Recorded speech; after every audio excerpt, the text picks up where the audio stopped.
and gentlemen, welcome back to another very special, as always, episode of the Hyperconscious Podcast. We hope you enjoyed our latest episode where we sat down and talked about 360-degree perspective. Today, for episode number 374, we are going to talk about making failure fun. One of my favorite topics ever. So why are we doing this episode? Let's provide a little I know, right? Let's provide a little context here. Look at how white my leg is in the camera. My goodness. Get it out of you. Pale. Got to get some sun. Okay, so why failure is everything. What was the title you said? How to make failure fun. How to make failure fun. Or why failure should be fun. So I think the first way to kickstart this episode off is, I know, right? It's been a long day, it's folks. Currently we apologize. 11:13. Yeah, we are hammering this. We up. just made a wish at 11:11. Yes. And our wish is for this episode to go well. Yeah. Okay. Now that you said it, it won't. So one of the things that we've said since the very beginning is fail forward. Where did that come from originally? Is that Gary Vee? Honestly, it was from a John Maxwell book. Okay. He wrote a book called Failing Forward. John Maxwell. Shout out to John Maxwell. Yeah, I read it, and it was just like, it made so much sense when he broke it down. He said, now there's a bunch of different quotes we could use here, but I would say this. Napoleon Hill talks about this. He says, every adversity has within it the seed of an equal or greater benefit. I heard that today in Brian Tracy's book. Maximum Achievement. Yeah, Fire book. Yeah, it's fire. And so we talk about how your adversity is your advantage. The interesting thing is this. I'll never forget when we had Lori Harder on the podcast, and we watched her TED Talk in an effort to research before that episode. And she did a TED Talk on a very simple formula, but a profound formula. And if you're into fitness, you'll agree with this. Time under tension plus the weight of the load equals strength. And so if you think about it, okay, every rep is a report card. Every time you fail, it is literally a report card telling you where you're strong and where you're weak. And I think that without that feedback, it's very, very difficult to improve. I don't think you can improve without failure, honestly. Well, I think, so the goal of this for me is to take you behind the scenes of what failure is to us. Like, we talk about failing forward all the time, but what are some examples of us actually doing it? Right? Number one, we'll do that. Number two, we were just talking about this in the preamble. Like, the culture of our team is failure is fine. Failure is accepted. It's almost challenged. Encouraged. We're not going to get mad at... I would rather you take action and fail than not take action and succeed. Same, 100%. Right? Because you're not going to learn anything if you don't take action. Right. And I think there's so many... Especially if you're low in the drive to 5, if you're struggling with belief, failure to you might seem like the end of the road. It might seem like the end of the world. It might seem like the end of your business, of your whatever. I know that because I used to be that way. The best thing you can do is get around somebody who understands failing forward and they support that. Like, one of the best things that ever happened to me was when I first got into the job I was in before this. My boss at the time was like the most easygoing guy in the world. Like, literally, he said, you screw up, you screw up. Like, don't worry about it. It's not a big deal. Like, you'll learn. That was it. Like, sometimes you would literally say, like, I'm going to give you a rundown on this tool, whatever. Like, you're going to screw up anyway, so just go do it and figure it out. You'll be fine. Like, literally, that was it. Wow. And it was the most supportive, the most understanding, the most... Encouraging. Like, this is how you learn. You learn by screwing up. And just be honest. If you screw up, just tell us. It's not the end of the world. Like, we'll fix it. Right. You know? I tell the story about how I blew $2,000 worth of insulation into the wrong attic. And that wasn't bad. Like, I didn't get in trouble. I just said, make sure you read the floor plan clearer next time. I was like, oh, cool. I thought that was going to go. I thought I was going to get fired. I was like, oh, this is the end. Right. This is the end. But it's important for you, if you're a leader, to understand the importance of failing forward. Right. Because you're gonna leave so much on the table if you convince people that, like, if you fail, you're out of here. You know, it's not a good culture. So for us, like, when we were doing Top Notch Live, was it Top Notch Live we were doing? I think so. We literally said, okay, we're gonna do... Oh, it was for college speeches. College speeches. Yep. So in the month of January, whoever gets the most rejections from colleges is gonna get a $100 gift card to Amazon. Target. Yeah. Target. Should have got an Amazon. You can get anything there. But imagine that. We didn't say who gets the most. We said who gets rejected the most, not who gets the most speeches. Right. Because in theory, whoever gets rejected the most is probably going to end up getting the most speeches anyway. It takes away the power of rejection. Like the fear of being rejected, when you actually seek it, it takes away all the power. Especially if you're getting rejected on somebody else's behalf. If you're not the Hyperconscious podcast and we get rejected, you can take that as like, right. That's building belief. That's borrowing belief a little bit. It's not going to hurt you. It's not you. It's the podcast. Right. Like, they don't care about, the way you frame the message. Maybe it's the podcast.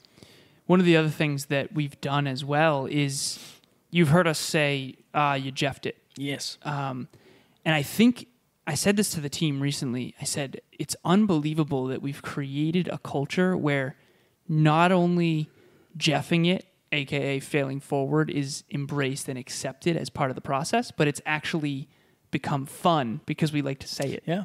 You guys are Jeffing, like we're screwing up. So literally earlier tonight, we recorded a 5-minute clinic for next Monday. And I went to the bathroom, and when I got into the studio, Kevin said, do you want the good news or the bad news? It turns out there was no good news. No. And so the bad news was that we had recorded an entire episode in slow-mo. And so picture on YouTube listening to us in like 4 times as slow.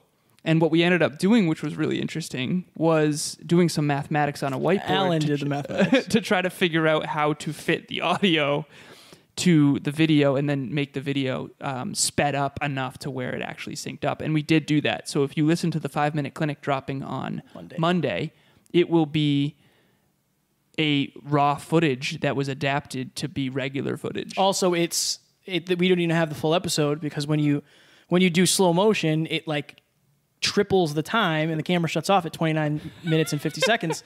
So we only got 7 out of the 11 minutes because of the way it worked. Something like that. So many people are going to listen. I know. Yeah, well, that's good. That's good. Watch it on YouTube. You'll see the Jeffings. But that's the thing. Like, there's 2 ways to handle that. Alan comes in and I get mad for some reason and say like, oh, you didn't check the camera. Like, I'm the one who did it, so it would have been my fault anyway. But what else is there? Like, why does it matter that we failed? Right. Because this is the other thing too. I assume, in a way, if you guys are listening, you're not going to be mad that we failed. No. Really? Nope. Right? Because you can only be as mad as I let you be, in a way. It's almost like we have such a... It wasn't always like this for us. We used to say fail forward all the time, and I think why we were saying that is because we weren't really good at it yet. Probably. Like, we used to get very upset and emotional when things would go wrong. And honestly, we did a mastermind earlier today on Zoom for the first time with the studio and this camera and this huge 50-inch TV. Nothing worked. No. It was not working, right? We couldn't end up using the TV. We were trying to share screen. We ended up doing a PowerPoint from like way back where we could barely see the slides because they were on a tiny laptop. Like, we just powered through it. And at the end, we asked the team for feedback, like Tiff and Amy, and we said, like, what could we have done better? What could we have done differently? And it's almost like we don't even consider them failures anymore. It's interesting. It's like, it's almost like that's how you succeed on the macro. Yeah. We used to say micro failure for macro success. What can you think of right now, tangibly, in the last 3 years of the Hyperconscious podcast where a micro failure became a macro success? Oh man, every time. Like, the reason I was able to do what I was able to do, minus the fact that you helped with math, but like the fact that I know Adobe Premiere so well is because I failed so many times. Right. So many times. The reason we have the equipment we have is because I failed with audio editing. Right. Now there's a reason we don't have to edit our audio ever. I just cut it and throw it. Here we go. Right? Everything is from that. The reason we have that timer. The reason we have the timer is because we've gone over so many times. Right. The reason we have these lights is because it was terrible before. And because it was dark. Honestly, those black backdrops. The reason we're in the studio is if you look back 200 episodes, that's why we're in a studio. Yeah. Because we kind of knew we were failing along the way, but that's what we were capable of at the time. Remember we used to do episodes like in my room, man? Yeah. Remember we did on our one iPhone on relationships that never saw it never saw the world. We were sitting on opposite side of a pool table, and I was actually high at the time. It was the only time I ever got high before a podcast, and I never got high again after that. But honestly... On a podcast. No, yeah, I got high after that, for sure. Today, I literally knocked over a light and shattered it on the floor. And I went, shit. You know what's interesting? You said that when I first got to the studio, there wasn't even a remote. Like it's almost like I didn't even. It didn't even acknowledge it. I jeffed it. Yeah, I jeffed it again. And that was it. And I literally said, what is that, 3 for me? I've broken 3 lights? Right. I literally broke one the time we interviewed Dave Meltzer in Boston. I think we competed. I think I'm up to 2 and you're up to 3. Yeah. We've made it fun because it's going to happen. But I think the other thing, too, is like, you can't let small stuff like that wreck your day. No, it didn't. And imagine if you're out there listening right now, imagine if failing somehow became not only part of the process of growth, but fun. Because how much time and energy are you using and wasting dwelling on your past failures? Yeah. And like, for example, the light. What if we talked about that for 20 minutes about, Kev, I told you not to. No, it would just waste. What a waste of time. Yeah. Right? Let's just get out. We completely ignored it. We immediately went and got a new light. Like, now it's up. I honestly, of all the things that I'm proud of, I would say one of the things I'm most proud of is how much our relationship with failure has proliferated amongst our team and ourselves over the last couple of years. I think of it this way. Like, if you and I, one day we're going to have a probably a good-sized company where we have a fair amount of people, of course, working with us. If you screw up and you make a mistake that costs us $25,000, that $25,000 is gone. So me yelling at you is not going to bring it back. Right. And honestly, it's probably going to build resentment. Where if I said, hey, it's not the end of the world. Right. Like, it's it's $25,000. That's a lot of money. Right. It's not the end of the world. What did we learn? Right. Like, did something break on our end? What happened? How do we make sure this doesn't happen again? That's all. That's it. Right. The money's gone. The money's gone. The light's broken. Me getting pissed off about it's not going to fix it. There's actually a higher chance that I break another light. But you can learn from what did happen. Of course. And that's the key. It's like, take the lesson with you, invest it in the future, move right on forward. I say leave the pain, take the lesson. Leave the pain behind, take the lesson with you. Right. Because you're going to screw up.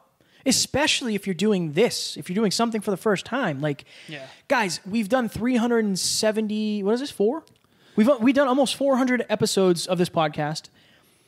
The minimum time is 10 minutes. Right. The longest time, I've done 3-hour podcasts in the beginning. I don't know how many hours that is. Oh, geez. Right? Like, it would be at least... It's a lot. You mean on the mic or before and after and all that? Well, yeah. If we said before, after... Thousands. It's thousands. We've done a lot. Right. But we've screwed up an equal amount. We literally had to redo one of them earlier. Yeah. We started doing it. My microphone cut out, the TV changed. Went off. Right. Yeah. What else happened? There was one more thing. Our headphones went out. Yeah, everything happened. Yeah. It still happens. It's going to. I was talking to Kev earlier about this too. Here's the thing. We were literally editing that video that was in slow-mo. And I said, we're having a lot of challenges today. It's almost midnight. We're in the studio. We've been here. I've been here since noon. You've been here since 8 a.m. Yeah, it's been a long day. It's been a long day. I haven't had an ounce of water either because we don't have our water yet. It's brutal. I've had coffee and soda. Not recommended. So, and I was telling him, I was like, you know what is interesting? This studio is a major success. That's a dream come true. It actually made our life more challenging in some regards. Yes. Especially at the beginning. The indicator that you are succeeding is actually that it's getting more difficult. If you succeed and get into the NFL and you love football, that's not going to make your life easier. Right. Right. It's actually going to make your life way harder. Right? When you start winning Super Bowls, those expectations are going to be even higher of you. Because when you're worth, $12 million a year under contract, you're under a lot more pressure not to get injured. You're in a lot more social pressure. People are expecting you to win. It's just a sign that you're succeeding is actually that it's getting harder, not easier. I am so convinced of that. Having 5 clients is not nearly as challenging as having 10 clients. Roughly. Well, I was going to say roughly half, but probably not. It's probably... Right. It's exponential. So it doesn't get easier, but you do get better. And I think that's a key distinction. Time under tension plus the weight of the load equals strength. And I think that one of the fundamentally misunderstood concepts of success, especially before you have it, is that you think your life will be easier. You see successful people on the outside and you think, oh, that must be nice. You have no idea what it actually took. I remember Anthony Trucks saying that. He's like, these NFL players, you don't know what it took to get there. I mean, they're 0.001% of the people who want to play football for a living, and they make it to the NFL. What is it, like 600 people total or something? I don't know. It's a very, very small amount of the total people who love football that end up getting to play in the NFL. So I think that's another thing we got to talk about too. Last thing I'll say here about this particular thing is I remember I have a flashcard in my pocket with the ways to be relentless. And I remember I took a picture of it and I sent it to Tim Grover, who was Michael Jordan's personal trainer of 15 years while Michael Jordan was at the Bulls and all that. And he talked to me a little bit on Instagram, and I'm actually fairly certain this was him, not his assistant, which was really cool. And he said, do you mind if I share that flashcard? And he ended up posting about it saying, this is how you be relentless. And it's like the rules of how to be relentless, which was so cool. But anyways, I ended up talking to him, and I've taken some courses of his. And one of them is the relentless mindset or something like that. And he talks about how Michael Jordan, per time on the floor, actually missed more shots than almost any other player in the entire world. It honestly might be any other player in the entire world. Per time on the floor, he missed more than anyone else. Why is he so good? Because every time he missed, he had the opportunity to tweak his shot a little bit better. And he has that commercial of like, I failed and I failed and I failed over again. I missed 29. I've been trusted to take the game-winning shot 29 times in my career, and I've lost. I lost over 300 games. I've taken, however many shots. The point is this. He says, Michael Jordan, I failed and I failed and I failed over and over and over again. And that is why I succeed. Because every time you fail, as long as you're willing to stick through it, you find that new distinction, that new tweak, that new nuance. Every failed game, what's the first thing they do? They watch the tape. Yeah. They figure out why they screwed up, why they failed. You don't learn as much from winning. Well, and I think the other thing, too, is if you're listening and say, like, oh, that's Michael Jordan. He wasn't always Michael Jordan. Yeah, maybe he was more talented in the beginning, but, like, that could be you in your respective thing. Like, whatever it is. I can't tell you how many times we've gotten off a podcast and felt like we screwed something up. Almost every time. Almost every time. Very rarely do we get off and say, like, that was the best we've ever done. Right? So I just think that you have to believe enough that you can figure it out. Right. Because if you were to start this journey and get 20 episodes into your podcast or get 1 year into your business or whatever it is, and you start feeling like you're failing, if you have a negative association with failure, you're going to assume that that's going to keep going when you actually you'll get better because of it. Right. And I think a lot of people think like, oh, I screwed that up. That's going to happen again. No, it shouldn't happen again. Or this isn't for me. Right. And that's not true at all. No. What if you had quit after Justin Wren? Right. Dude, that's crazy to think about. Shout out to Justin Wren.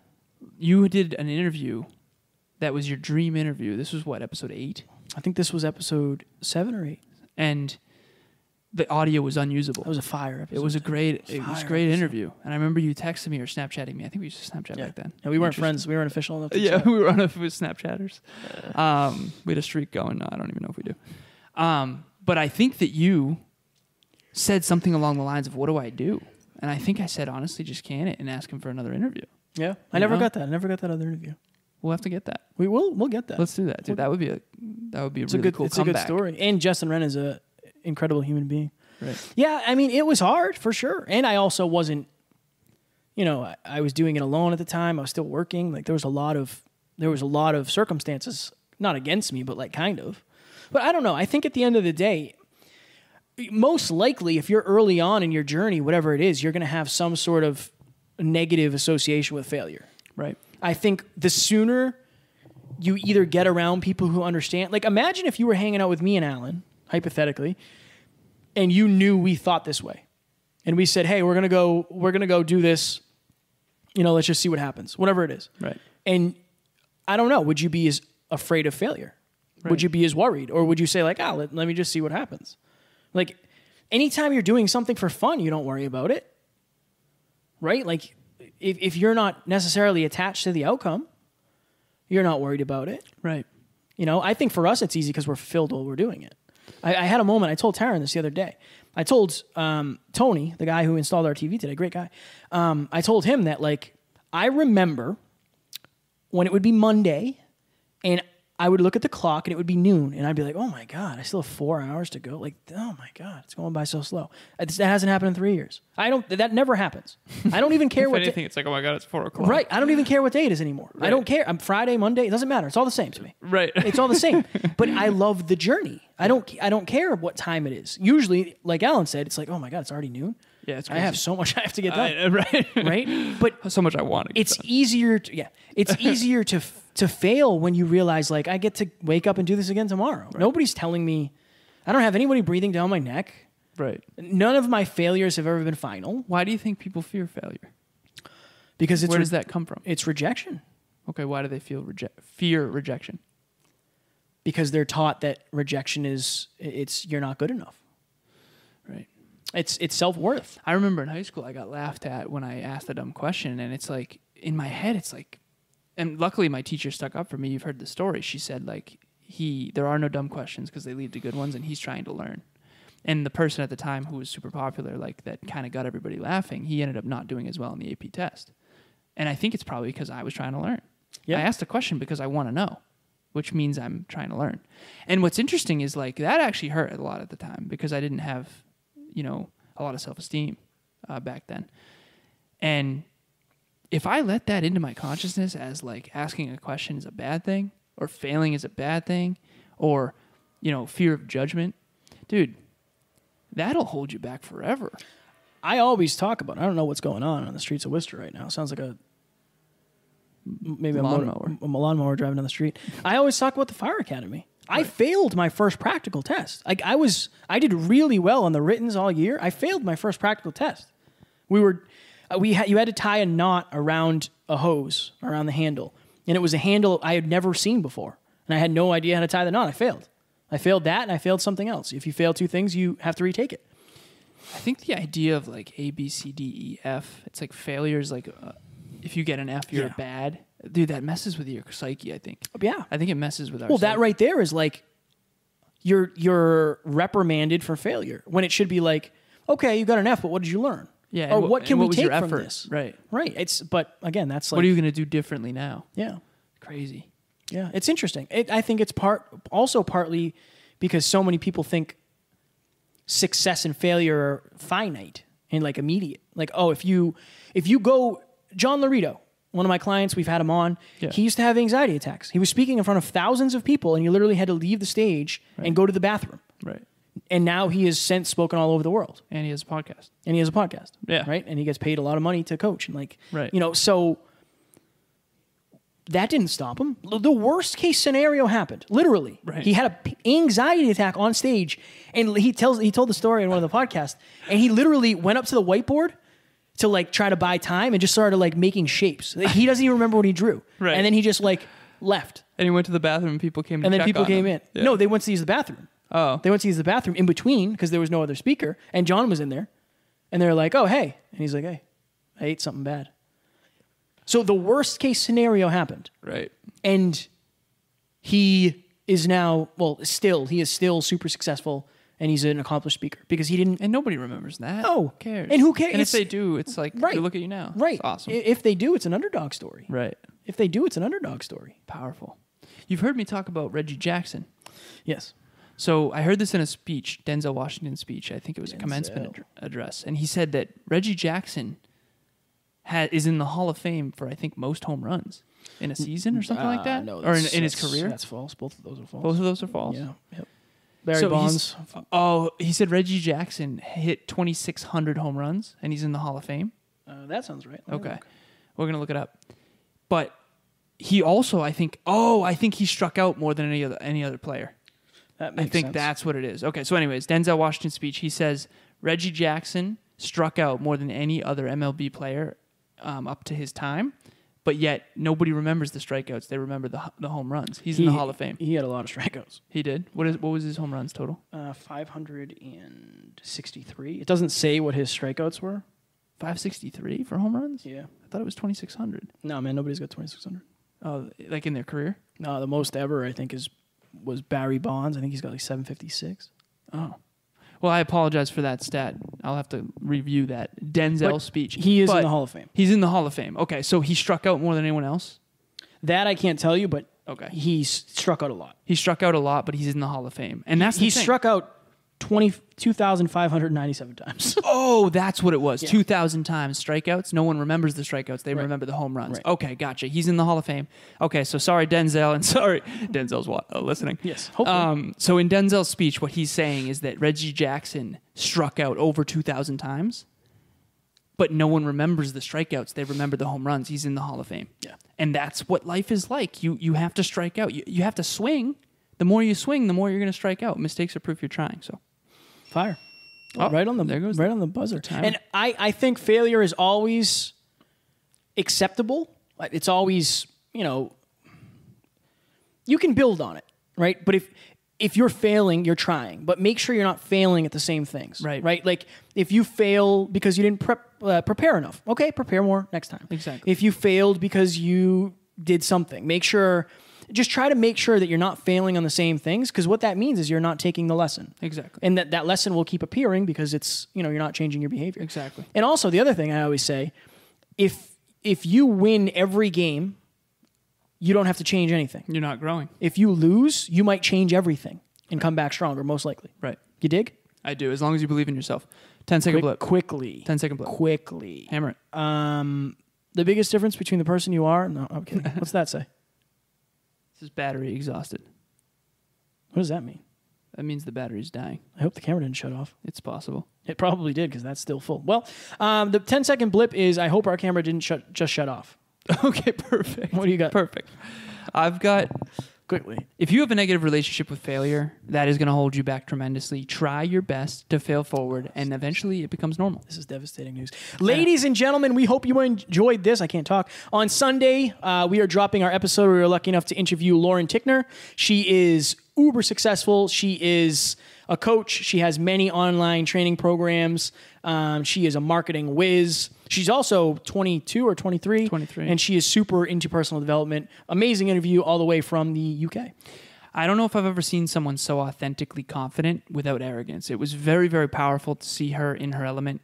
Also, weekly masterminds every Monday, 6 p.m. Eastern Standard Time. We encourage you all to engage with each other. We're having people put their Instagram handles. It's a good networking opportunity. It's a good learning opportunity. Please join us. And we also have the Hyperconscious Book Club. If you're interested in jumping into the biology of belief, we'll probably do an episode on that next week. But we do that every Saturday at 1 p.m. Eastern Standard Time. And we have some amazing people in the group. We hope you enjoyed, and we will talk to you on Sunday. Talk to you soon. Bye.